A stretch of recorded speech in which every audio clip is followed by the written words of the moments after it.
नमस्कार साहित्य प्रेमियों, आपका स्वागत है साहित्य सागर चैनल में। आज हम प्रस्तुत कर रहे हैं मुंशी प्रेमचंद जी के यथार्थवादी उपन्यास सेवा सदन के भाग 55 से 57। संध्या का समय है। आकाश पर लालिमा छाई हुई है और मंद वायु गंगा की लहरों पर क्रीड़ा कर रही है, उन्हें गुदगुदा रही है। वह अपने करुण नेत्रों से मुस्कुराती है और कभी-कभी खिलखिलाकर हंस पड़ती है। तब उसके मोती के दांत चमक उठते हैं। सदन का रमणीय झोंपड़ा आज फूलों और लताओं से सजा हुआ है। दरवाजों पर मल्लाहों की भीड़ है। अंदर उनकी स्त्रियां बैठी सोहर गा रही हैं। आंगन में भट्ठी खुदी हुई है और बड़े-बड़े हंडे चढ़े हुए हैं। आज सदन के नवजात पुत्र की छठी है। यह उसी का उत्सव है। लेकिन सदन बहुत उदास दिखाई देता है। वह सामने के चबूतरे पर बैठा हुआ गंगा की ओर देख रहा है। उसके हृदय में भी विचार की लहरें उठ रही हैं। ना, वे लोग ना आएंगे। आना होता तो आज 6 दिन बीत गए, आना जाते।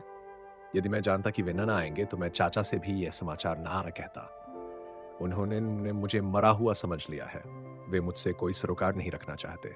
मैं जीऊं या मरूं, उन्हें परवाह नहीं है।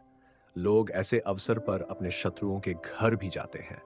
प्रेम से ना आते, दिखावे के लिए आते, व्यवहार के तौर पर आते। मुझे मालूम तो हो जाता कि संसार में मेरा कोई है। अच्छा ना आए। इस काम से छुट्टी मिली तो एक बार मैं स्वयं जाऊंगा और सदा के लिए निपटारा कराऊंगा। लड़का कितना सुंदर है, कैसे लाल लाल होंठ है। बिल्कुल मुझी को पड़ा है। हाँ, आंखें शांता की हैं। मेरी ओर कैसे ध्यान से टुक टुक ताकता था। दादा को तो मैं नहीं कहता, लेकिन अम्मा उसे देखें तो एक बार गोद में अवश्य ही ले लें। एकाएक सदन के मन में यह विचार हुआ, अगर मैं मर जाऊं तो क्या हो। इस बालक का पालन कौन करेगा। कोई नहीं। नहीं, मैं मर जाऊं तो दादा को अवश्य उस पर दया आएगी।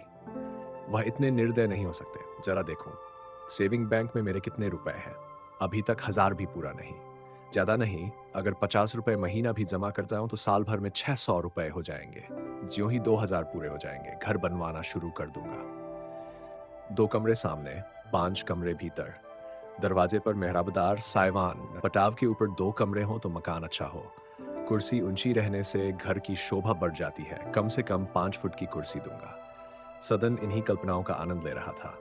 चारों ओर अंधेरा छाने लगा था कि इतने में उसने सड़क की ओर से एक गाड़ी आती देखी। उसकी दोनों लालटेनें बिल्ली की आंखों की तरह चमक रही थीं। कौन आ रहा है। चाचा साहब के सिवा और कौन होगा। मेरा और है ही कौन। इतने में गाड़ी निकट आ गई और उसमें से मदन सिंह उतरे। इस गाड़ी के पीछे एक और गाड़ी थी, एक और गाड़ी थी। सुभद्रा और भामा उसमें से उतरी। सदन की दोनों बहनें भी थीं। जीतन कोच बक्स पर से उतरकर लालटेन दिखाने लगा। सदन इतने आदमियों को उतरते उतरते देखकर समझ गया कि घर के लोग आ गए, पर वह उनसे मिलने नहीं दौड़ा। वह समय बीत चुका था जब वह उन्हें मनाने जाता। अब उसके मान करने का समय आ गया था। वह चबूतरे पर से उठकर झोपड़े में चला गया, मानो उसने किसी को देखा ही नहीं। उसने मन में कहा, ये लोग समझते होंगे कि इनके बिना मैं बेहाल हुआ जाता हूँ, पर उन्हें जैसे मेरी परवाह नहीं, उसी प्रकार मैं भी इनकी परवाह नहीं करता। सदन झोंपड़े जाकर ताक रहा था कि देखें ये लोग क्या करते हैं। इतने में उसने जीतन को दरवाजे पर आकर पुकारते हुए देखा। कई मल्लाह इधर उधर से दौड़े। सदन बाहर निकल आया और दूर से ही अपनी माता को प्रणाम करके किनारे खड़ा हो गया। मदन सिंह बोले, तुम तो इस तरह खड़े हो मानो हमें पहचानते ही नहीं। मेरे न सही, पर माता के चरण छूकर आशीर्वाद तो ले लो। सदन, मेरे छू लेने से आपका धर्म बिगड़ जाएगा। मदन सिंह ने भाई की ओर देखकर कहा, देखते हो इसकी बात। मैं तो तुमसे कहता था कि वह हम लोगों को भूल गया होगा, लेकिन तुम खींच लाए। अपने माता पिता को द्वार पर खड़े देखकर भी इसे दया नहीं आती। भामा ने आगे बढ़कर कहा, बेटा सदन दादा के चरण छुओ। तुम बुद्धिमान होकर ऐसी बातें करते हो। सदन अधिक मान न कर सका। आंखों में आंसू भरे पिता के चरणों पर गिर पड़ा। मदन सिंह रोने लगे। इसके बाद वह माता के चरणों पर गिरा। भामा ने उठाकर छाती से लगा लिया और आशीर्वाद दिया। प्रेम, भक्ति और कश्मा का कैसा मनोहर, कैसा दिव्या, कैसा आनंदमय दृश्य है। माता पिता का हृदय प्रेम से पुलकित हो रहा है और पुत्र के हृदय सागर में भक्ति की तरंगें उठ रही हैं। इसी प्रेम और भक्ति की निर्मल ज्योति से हृदय की अंधेरी कोठरियां प्रकाशपूर्ण हो गई हैं। मिथ्याभिमान और लोक लज्जा या भयरूपी कीट पतंग वहां से निकल गए हैं। अब वहां न्याय, प्रेम और सद्व्यवहार का निवास है। आनंद के मारे सदन के पैर जमीन पर नहीं पड़ते। वह अब मल्लाहों को कोई न कोई काम करने को हुक्म देकर दिखा रहा है कि मेरा वहाँ कितना रोब है। कोई चारपाई निकालने जाता है, कोई बाजार दौड़ा जाता है कि मदन सिंह फूले नहीं समाते और अपने भाई के कानों में कहते हैं, सदन तो बड़ा चतुर निकला। मैं तो समझता था किसी तरह बड़ा दिन काट रहा होगा, पर यहाँ तो बड़ा ठाठ है। इधर भामा और सुभद्रा भीतर गई। भामा चारों ओर चकित होकर देखती थी। कैसी सफाई है, सब चीजें ठिकाने से रखी हुई है। इसकी बहन गुणवान मालूम होती है। वे सौरीगृह में गईं तो शांता ने अपनी दोनों सासों के चरण स्पर्श किए। भामा ने बालक को गोद में ले लिया। उसे ऐसा मालूम हुआ मानो वह कृष्ण का ही अवतार है। उसकी आंखों में आनंद के आंसू बहने लगे। थोड़ी देर में उसने मदन सिंह से आकर कहा, और जो कुछ हो पर तुमने बहू बड़ी रूपवती पाई है। गुलाब का फूल है और बालक तो साक्षात भगवान का अवतार ही है। मदन सिंह ऐसा तेजस्वी होता तो मदन सिंह को खींच कैसे लाता। भामा बहू बड़ी सुशील मालूम होती है। मदन सिंह अभी तो सदन ने उसके पीछे मां बाप को त्याग दिया था। सब लोग अपनी अपनी धुन में मगन थे, पर किसी को सुधि न थी कि अभागिन सुमन कहाँ है। सुमन गंगा तट पर संध्या करने गई थी। जब वह लौटी तो उसे झोंपड़े के द्वार पर गाड़ियां खड़ी दिखाई दी। दरवाजे पर कई आदमी बैठे थे। पद्म सिन्हा को पहचाना। समझ गई कि सदन के माता पिता आ गए। वह आगे न बढ़ सकी। उसके पैरों में बेड़ी सी पड़ गई। उसे मालूम हो गया कि अब यहां मेरे लिए स्थान नहीं है। अब यहां से मेरा नाता टूटता है। वह मूर्तिवत खड़ी सोचने लगी कि कहां जाऊं। इधर एक मास से शांता और सुमन में बहुत मनमुटाव हो गया था। वही शांता जो विधवा आश्रम में दया और शांति की मूर्ति बनी हुई थी, अब सुमन को जलाने और रुलाने पर तत्पर रहती थी। उम्मीदवारी के दिनों में हम जितने विनयशील और कर्तव्यपरायण होते हैं, उतने ही अगर जगह पाने पर बने रहे तो हम देवतुल्य हो जाएं।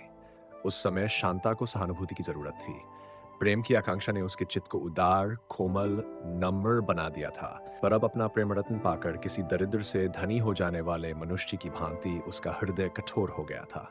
उसे भय खाया जाता था कि सदन कहीं सुमन के जाल में न फंस जाए। सुमन के पूजा पाठ, श्रद्धा भक्ति का उसकी दृष्टि में कुछ भी मूल्य न था। वह इसे पाखंड समझती थी।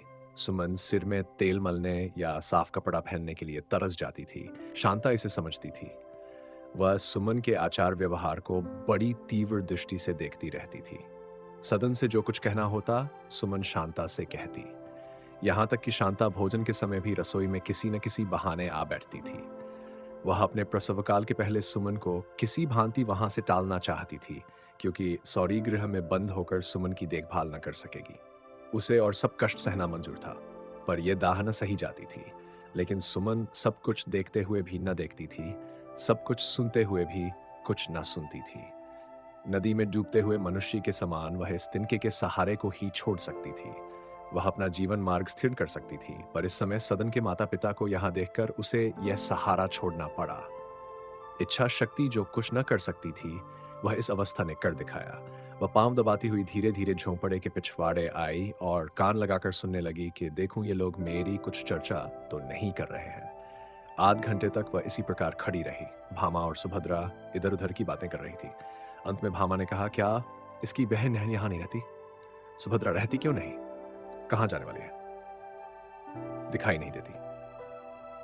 सुभद्रा, किसी काम से गई होगी। घर का सारा काम तो वही संभाले हुए है। भामा आए तो कह देना कि कहीं बाहर लेट रहे।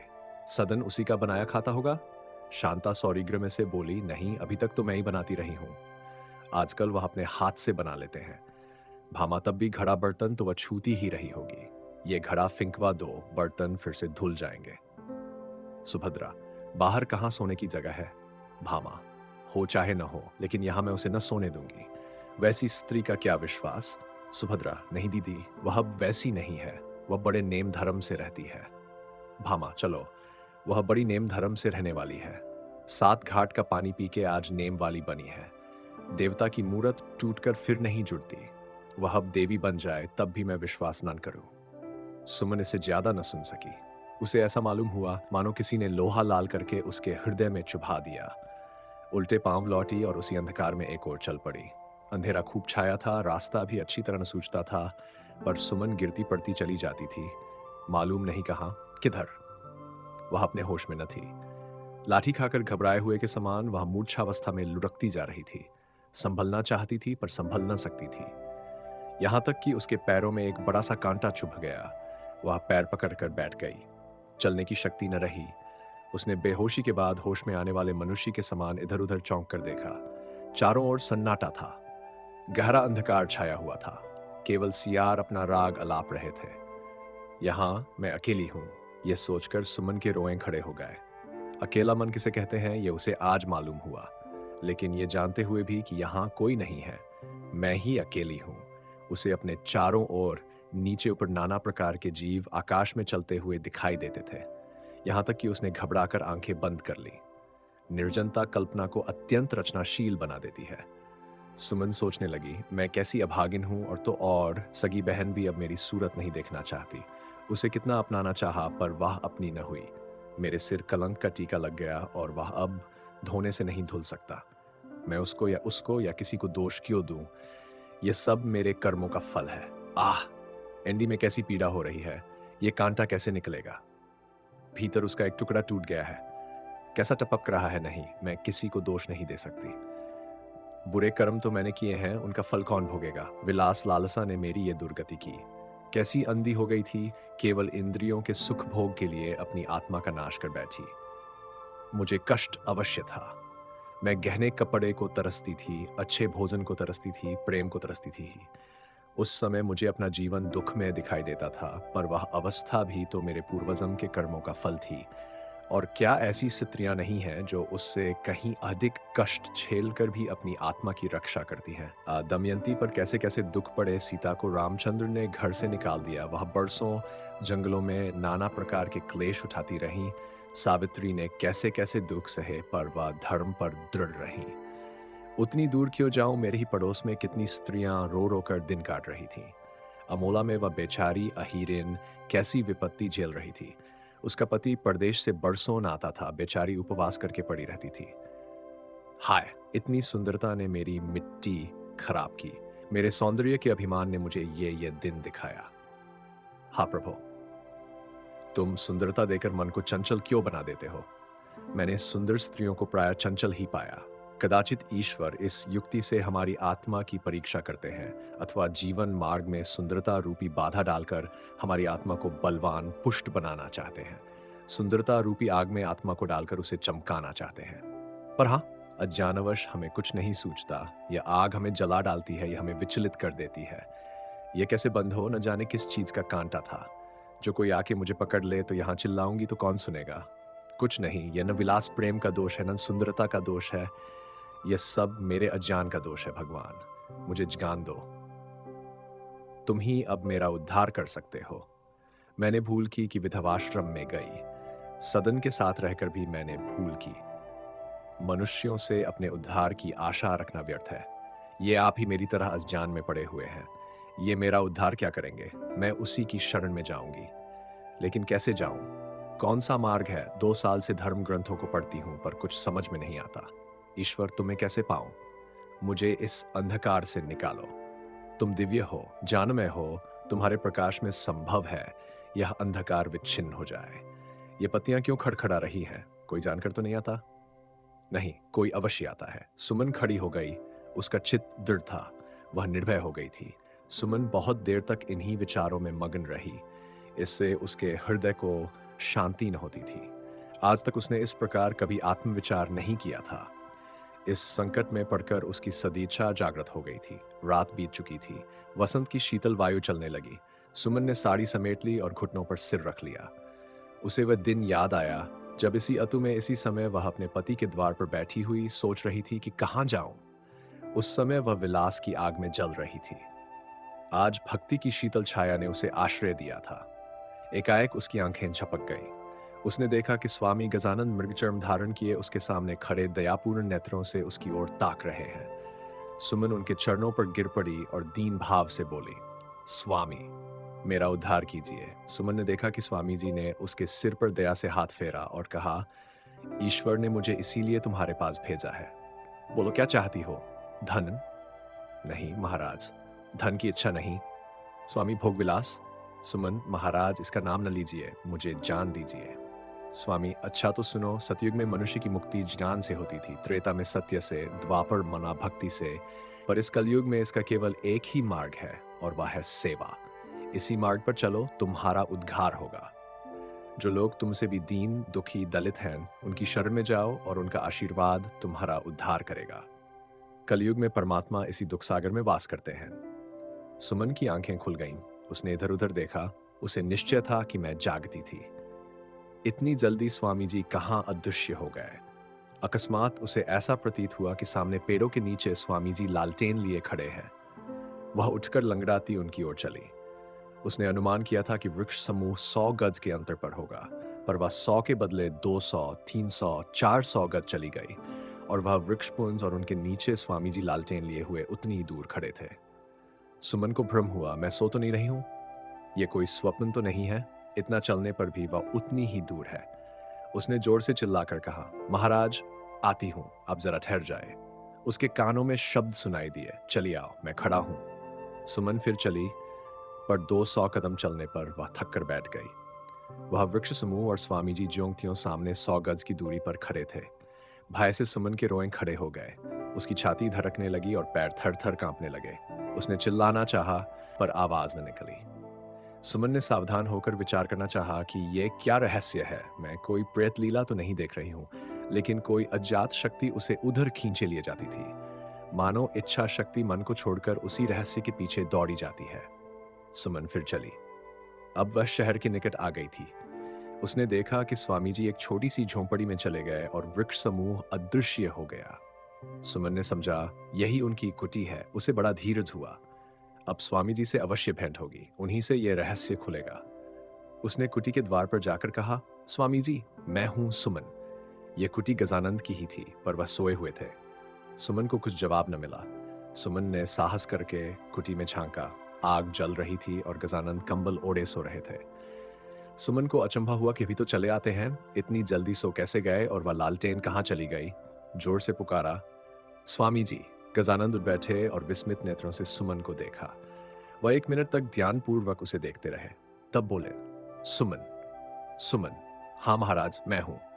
गजानंद, मैं अभी अभी तुम्हें स्वप्न में देख रहा था। सुमन ने चकित होकर कहा, आप तो अभी अभी कुटी में आए हैं।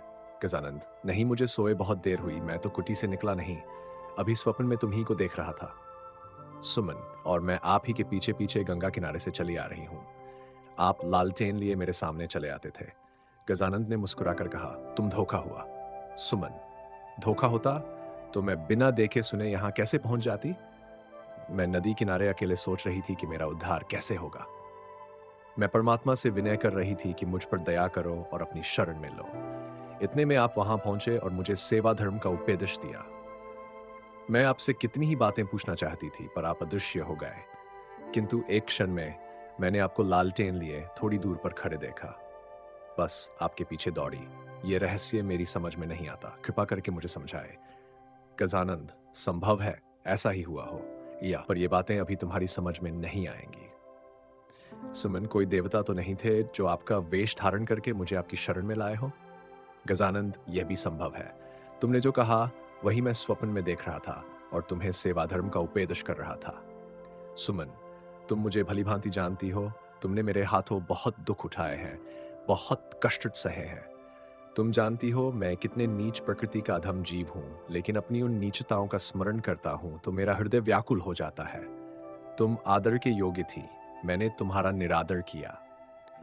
ये हमारी दुर्वस्था का, हमारे दुखों का मूल कारण है। ईश्वर वह दिन कब लाएगा कि हमारी जाति में स्त्रियों का आदर होगा?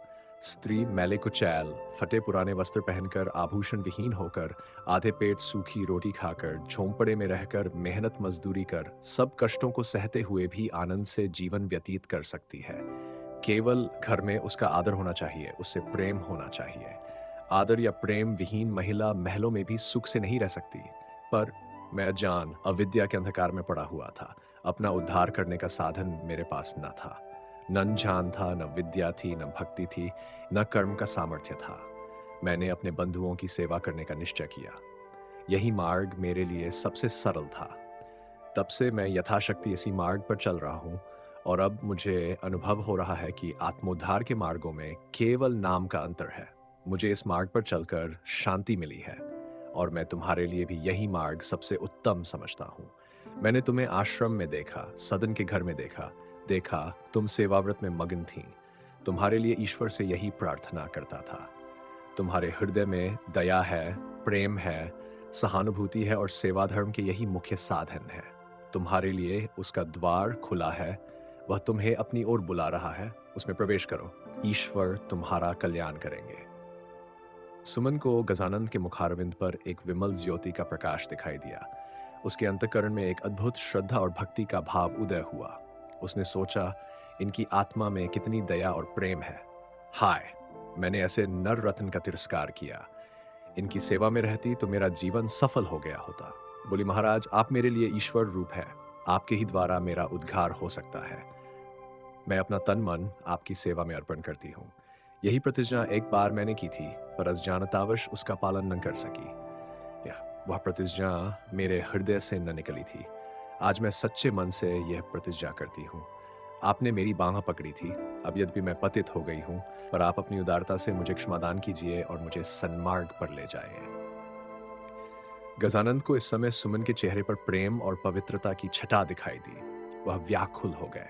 वह भाव, जिन्हें उन्होंने बरसों से दबा रखे थे, जागृत होने लगे। सुख और आनंद की नवीन भावनाएं उत्पन्न होने लगीं। उन्हें अपना जीवन शुष्क, नीरस, आनंद विहीन जान पड़ने लगा। वह इन कल्पनाओं से भयभीत हो गए। उन्हें शंका हुई कि यदि मेरे मन में ये विचार ठहर गए तो मेरा संयम, वैराग्य और सेवाव्रत इसके प्रवाह में तृण के समान बह जाएंगे। वह बोल उठे, तुम्हें मालूम है कि यहाँ एक अनाथालय खोला गया है? सुमन, हाँ, इसकी कुछ चर्चा सुनी तो थी। गजानंद, इस अनाथालय में विशेषकर वही कन्याएं हैं जिन्हें वेश्याओं ने हमें सौंपा है। कोई 50 कन्याएं होंगी। सुमन, यह आपके ही उपदेशों का फल है। गजानंद, नहीं, ऐसा नहीं है। इसका संपूर्ण श्रेय पंडित पद्म सिन्हा को है। मैं तो केवल उनका सेवक हूं। इस अनाथालय के लिए एक पवित्र आत्मा की आवश्यकता है और तुम ही वह आत्मा हो। मैंने बहुत ढूंढा, पर कोई ऐसी महिला न मिली जो यह काम प्रेम भाव से करे, जो कन्याओं का माता की भांति पालन करे और अपने प्रेम से अकेली उनकी माताओं का स्थान पूरा कर दे। वह बीमार पड़े तो उनकी सेवा करे, उनके फोड़े फुंसियां मलमूत्र देखकर घृणा न करे और अपने व्यवहार से उनमें धार्मिक भावों का संचार कर दे कि उनके पिछले कुसंस्कार मिट जाए और उनका जीवन सुख से कटे। वात्सल्य के बिना यह उद्देश्य पूरा नहीं हो सकता। ईश्वर ने तुम्हें ज्ञान और विवेक दिया है। तुम्हारे हृदय में दया है, करुणा है, धर्म है और तुम ही इस कर्तव्य का भार संभाल सकती हो। मेरी प्रार्थना स्वीकार करोगी? सुमन की आंखें सजल हो गईं। मेरे विषय में एक जानी महात्मा का यह विचार है, यह सोचकर उसका चित्त गदगद हो गया। उसे स्वप्न में भी ऐसी आशा न थी कि उस पर इतना विश्वास किया जाएगा और उसे सेवा का ऐसा महान गौरव प्राप्त होगा। उसे निश्चय हो गया कि परमात्मा ने गजानंद को यह प्रेरणा दी है। अभी थोड़ी देर पहले वह किसी बालक को कीचड़ लपेटे देखती तो उसकी ओर से मुंह फेर लेती, पर गजानंद ने उस पर विश्वास करके उस घृणा को जीत लिया था। उसमें प्रेम संचार कर दिया था। हम अपने ऊपर विश्वास करने वालों को कभी निराश नहीं करना चाहते और ऐसे बोझों को उठाने को तैयार हो जाते हैं जिन्हें हम असाध्य समझते थे। विश्वास से विश्वास उत्पन्न होता है। सुमन ने अत्यंत विनीत भाव से कहा, आप लोग मुझे इस योग्य समझते हैं, यह मेरा परम सौभाग्य है। मैं किसी के कुछ काम आ सकूं, किसी की सेवा कर सकूं, यह मेरी परम लालसा थी। आपके बताए हुए आदर्श तक मैं पहुंच न सकूंगी, पर यथाशक्ति मैं आपकी आज्ञा का पालन करूंगी। यह कहते कहते सुमन चुप हो गई। उसका सिर झुक गया और आंखें डबडबा आईं। उसकी वाणी से जो कुछ न हो सकता, वह उसके मुख के भाव ने प्रकट कर दिया। मानो वह कह रही थी, यह आपकी असीम कृपा है जो आप मुझ पर ऐसा विश्वास करते हैं। कहाँ मुझ जैसी नीच, दुष्चरित्रा और कहाँ यह महान पद, पर ईश्वर ने चाहा तो आपको इस विश्वास दान के लिए पछताना न पड़ेगा। गजानंद ने कहा, मुझे तुमसे ऐसी ही आशा थी। परमात्मा कल्याण करे। ये कहकर गजानंद उठ खड़े हुए। पौ फट रही थी, पपीहे की ध्वनि सुनाई दे रही थी। उन्होंने अपना कमंडल उठाया और गंगा स्नान करने चले गए।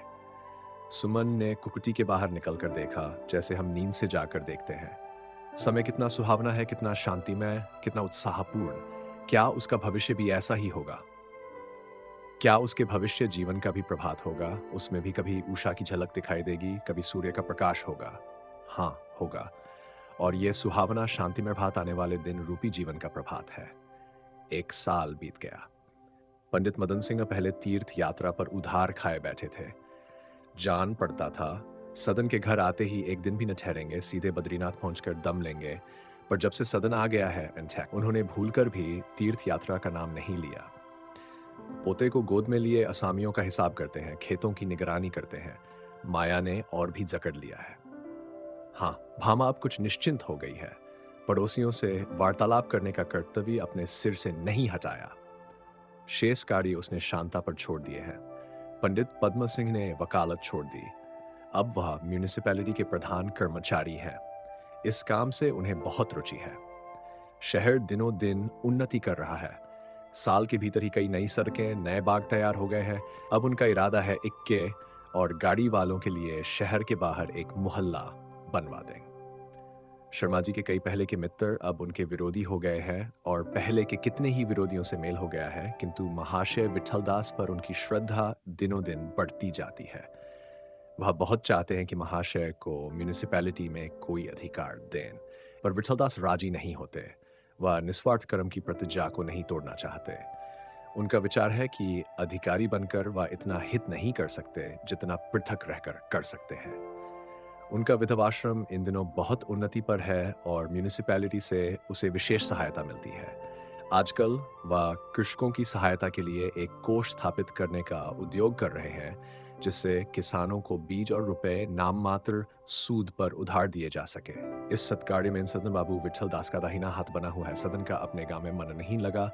वह शांता को वहां छोड़कर फिर गंगा किनारे के झोपड़े में आ गया है और उस व्यवसाय को खूब बढ़ा रहा है।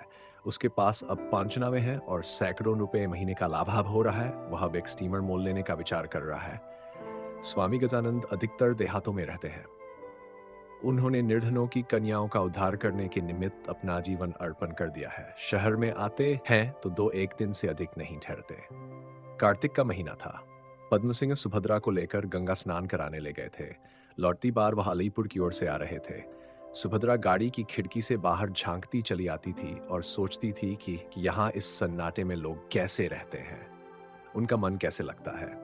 इतने में उसे एक सुंदर भवन दिखाई पड़ा, जिसके फाटक पर मोटे अक्षरों में लिखा था, सेवा सदन। सुभद्रा ने शर्मा जी से पूछा, क्या यही सुमनबाई का सेवा सदन है? शर्मा जी ने कुछ उदासीन भाव से कहा, हाँ। वह पछता रहे थे कि इस रास्ते से क्यों आए। ये अब अवश्य ही इस आश्रम को देखेगी। मुझे भी जाना पड़ेगा, बुरे फन से। शर्मा जी ने अब तक एक बार भी सेवा सदन का निरीक्षण नहीं किया था। गजानंद ने कितनी बार चाहा कि उन्हें लाए, पर वह कोई न कोई बहाना कर दिया करते थे। वह सब कुछ कर सकते थे, पर सुमन के सम्मुख आना उनके लिए कठिन था। उन्हें सुमन की वे बातें कभी न भूलती थीं, जो उसने कंगन देते समय पार्क में उनसे कही थीं। उस समय वह सुमन से इसलिए भागते थे कि उन्हें लज्जा आती थी। उनके चित्त से ये विचार कभी दूर न होता था कि वह स्त्री, जो इतनी साध्वी तथा सच्चरित्रा हो सकती है, केवल मेरे कुसंस्कारों के कारण कुमार गामिनी बनी। मैंने ही उसे कुएं में गिराया। सुभद्रा ने कहा, जरा गाड़ी रोक लो, इसे देखूंगी। पद्मसिंह, आज बहुत देर होगी, फिर कभी आ जाना। सुभद्रा, साल भर से तो आ रही हूं, पर आज तक कभी ना आ सकी। यहां से जाकर फिर न जाने कब फुर्सत हो। पद्मसिंह, तुम आप ही नहीं आई, कोई रोकता था? सुभद्रा, भला जब नहीं आई तब नहीं आई, अब तो आई हूं, अब क्यों नहीं चलते? पद्मसिंह, चलने से मुझे इंकार हो रही है, केवल देर हो जाने का भय है। 9 बजते होंगे। सुभद्रा, यहां कौन बहुत देर लगेगी, 10 मिनट में लौट आएंगे। पद्मसिंह, तुम्हारी हट करने की बुरी आदत है। कह दिया कि इस समय मुझे देर होगी, लेकिन मानती नहीं हो। सुभद्रा, जरा घोड़े को तेज कर देना, कसर पूरी हो जाएगी।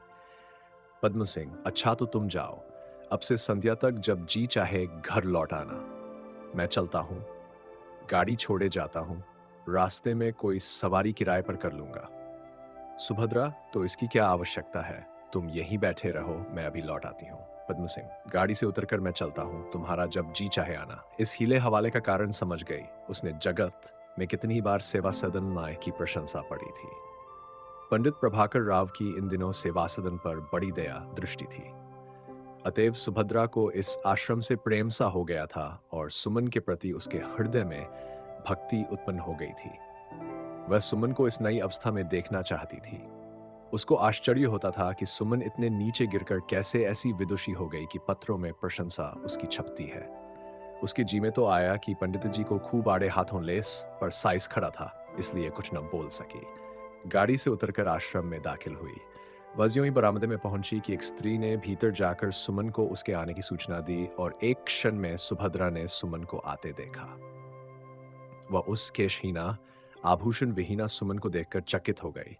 उसमें न वह कोमलता थी, न वह चपलता, न वह मुस्कुराती हुई आंखें, न हंसते हुए होंठ।